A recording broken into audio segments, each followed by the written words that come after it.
Business trip? You just work it remotely and you say you have a business trip. You're just trying to dodge housework, aren't you?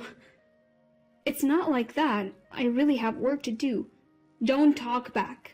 Just listen to your husband. A year into my marriage with my husband, he never recognizes my freelance work. Worse yet, he verbally abuses me, treating me like a mere housekeeper.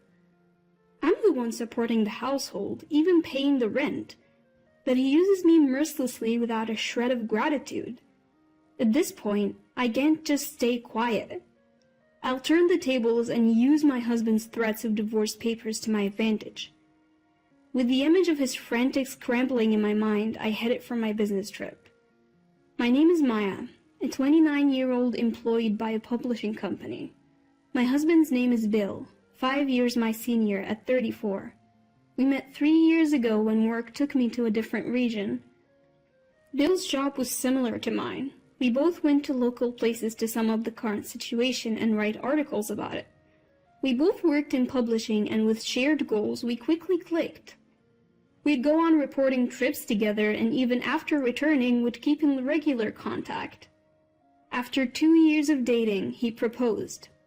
We didn't have a wedding ceremony, but we wore wedding dresses and tuxedos for photos, pledging our love in our own way. Post-marriage, we both moved into the condo where I have been living. Since there was extra space, the move went smoothly. Upon getting married, I thought about pursuing my dream of freelancing. Leaving my job would mean losing benefits, but I wanted to take the challenge on my own. About a week after the wedding, I decided to discuss this with Bill. I brought it up while we were having dinner together after work. Hey Bill, I'm thinking of quitting my current job at the publishing house. What?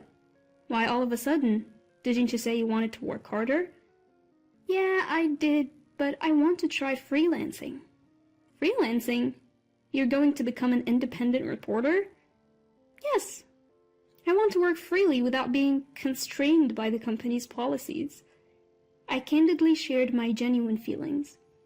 I thought Bill, being in the same industry, would surely understand. But then, what came out of my husband's mouth wasn't encouragement, but mockery. Pfft, independence? Really? Come on. You know that's not gonna happen. Why? How can you be so sure if I haven't even tried? You're dreaming too big. The only reason your articles are popular is that you work for a publishing company. That may be true, but what? You think you can keep that popularity if you go solo? That's not fair. Look, you're not cut out for this. We're married. Focus on housemaking, not your career. As he ate the dinner I made, he spoke those cruel words as if they were nothing. I was infuriated. Today, even his comments on the taste of the food bothered me. I tried to persuade him more than once, but he was unyielding. He even threw harsh words like, "You can't do it. It's a waste of time." Yet, I didn't plan on taking this lightly either. If I gave up on my dream now, I'd regret it for sure. So I ignored his words and decided to go for it. I submitted my resignation and ventured on a path as a freelance reporter. That night, after quitting my job without telling him, Bill erupted. "What the hell? Didn't I tell you not to quit?" "I'm sorry, but I just can't give up. What if this jeopardizes our finances? Can you take responsibility?" "Well, about that, enough. Listen, I'm only putting $1,000 a month into our expenses. If that's not enough, I'm not covering for you. Got it?" "I understand." I thought he would support my dream as partners should, but reality was much harsher. A rift formed between us, with the one person I needed support from the most rejecting me. Bill, why would he say such things? All I wanted was his support for my dream. Was it naive to expect complete understanding just because we're married? It's painful, but I can't give up my dream here. I have to succeed now more than ever because I chose to act against his will. I strengthened my resolve. His verbal attacks and pressure intensified over time. He started berating not just my work, but me as a person. When I came home even a little late, he would get furious. "What time do you think it is? It's past 7 p.m. I'm sorry, traffic was bad. Didn't I always say to be back by 5? No dinner ready when I get home. That's unacceptable. I'm sorry, I'll make it right now. I already ordered delivery. Expect a bill for that later. Staying overnight for field reporting was an absolute no-go, thanks to my husband's rules. So I had no choice but to limit my reporting to places I could visit and return from within the same day. But sometimes interviews take longer than expected or traffic just doesn't cooperate. You can't predict what will happen until you're actually on the scene. My husband insisted that I be home by 5 p.m., but that's not always doable, given how weather or unforeseen circumstances could throw a wrench in the works. That being said, confronting my husband head-on was not an option. He goes to a physical office every day and works his tail off while I have the freedom to work remotely unbound by organizational rules. I guess he couldn't stand that our working environments were so different. Understanding his feelings, I always tried not to provoke him, but I kept striving in my career as a feature writer. Initially, I submitted articles to various platforms on a freelance basis and got paid per assignment, but eventually I started getting direct commissions. I even got requests to start a blog, so in addition to feature writing, I began blogging too. My income skyrocketed as a result. Before I knew it, I was earning roughly 3 times what I made as a salaried employee. Some months, I even pulled in more than $10,000, providing more than enough for our savings. Even after achieving a stable monthly income of $10,000, I kept it a secret from my husband. I knew he'd flip if he found out I was freelancing and making more money than him. A year into our marriage, his attitude hasn't changed. If anything, it's gotten worse, and our conversations are practically non-existent. Instead, he increasingly berates me. Then, one fateful day. On a rare day off, I bought some clothes from a luxury store.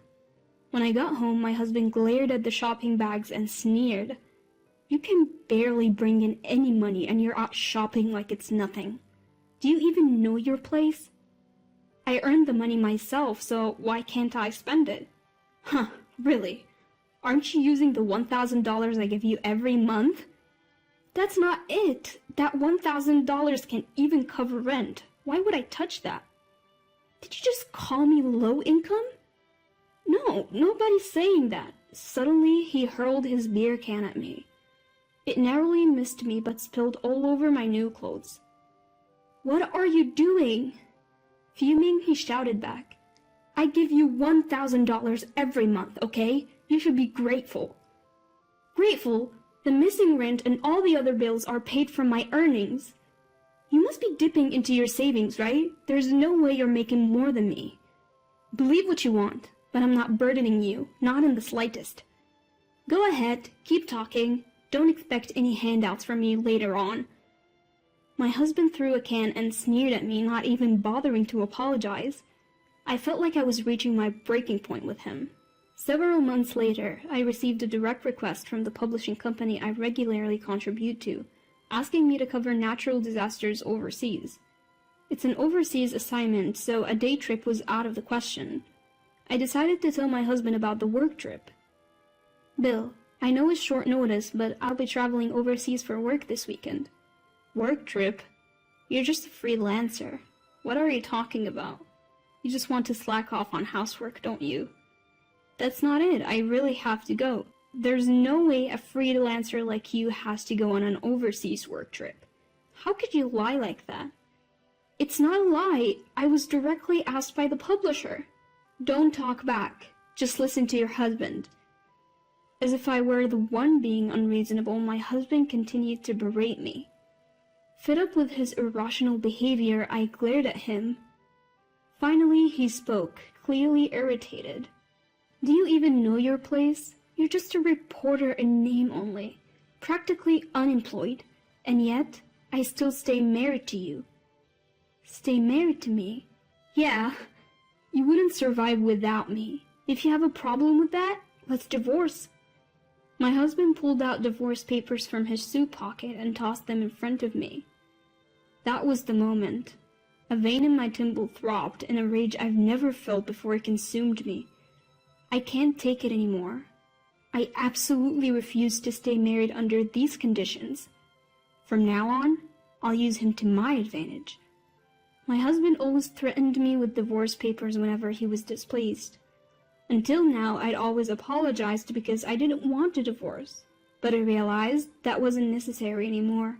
I filled out the divorce papers and submitted them while he was out. I also arranged to terminate our condominium lease at the end of the month. Furthermore, I moved up my overseas work trip and headed to my destination that day. I didn't tell my husband anything and kept my messages and call notifications off.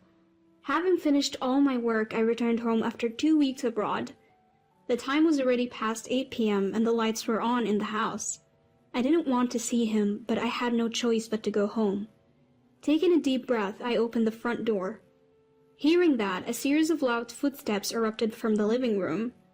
I looked up and saw Bill standing tall with his arms crossed. Just as I was about to speak, he started yelling at me. You have the nerve to come home like nothing happened. Where have you been without even replying to my messages? I told you, remember? I was on a business trip abroad. Business trip? Business trip? Seriously, as if someone like you, who occasionally works remotely to write boring articles, could ever go on a business trip. I told you, I got an assignment from the publishing company. I even got paid for it this time.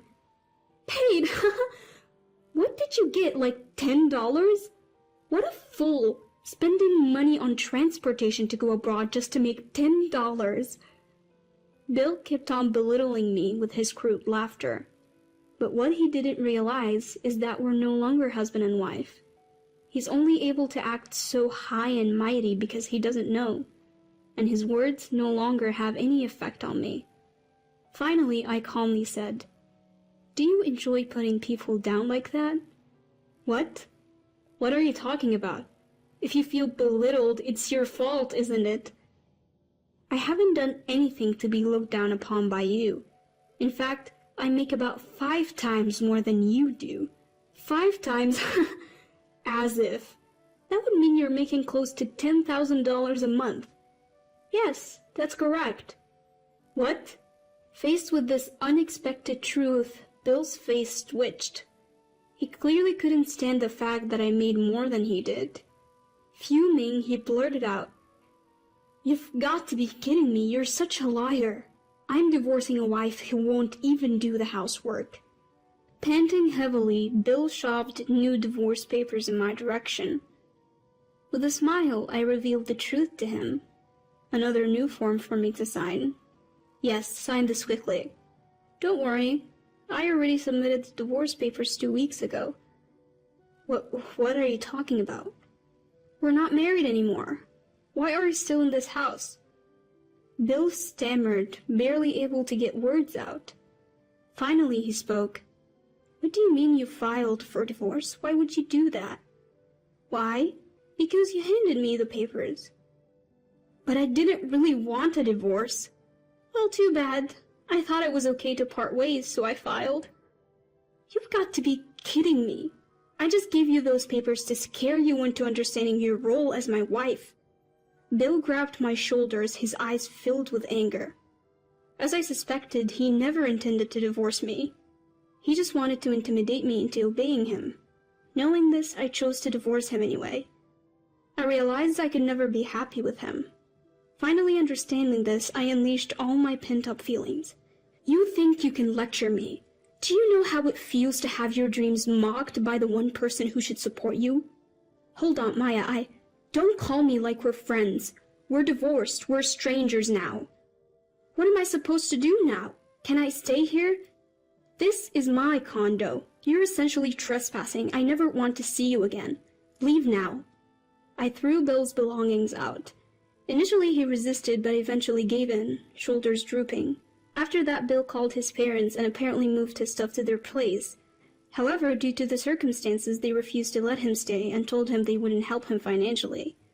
As a result, he had no choice but to live on his limited income and move to a cheap apartment far from his workplace. He can't spend money like he used to, and just getting by has become a struggle. His savings have run out, and now he's living a dull life just trying to save money. As for me, I've signed a lease on a different condo and started living alone. The move went smoothly, and now I'm enjoying my work in my new home office. Thankfully, my articles are getting featured on major online platforms. The blog I started on recommendation has also become a good source of income as the number of visitors kept increasing. I plan to continue doing what I love, writing great articles and covering stories from places that interest me. I want to keep my current job, but do it in a way that's sustainable for me.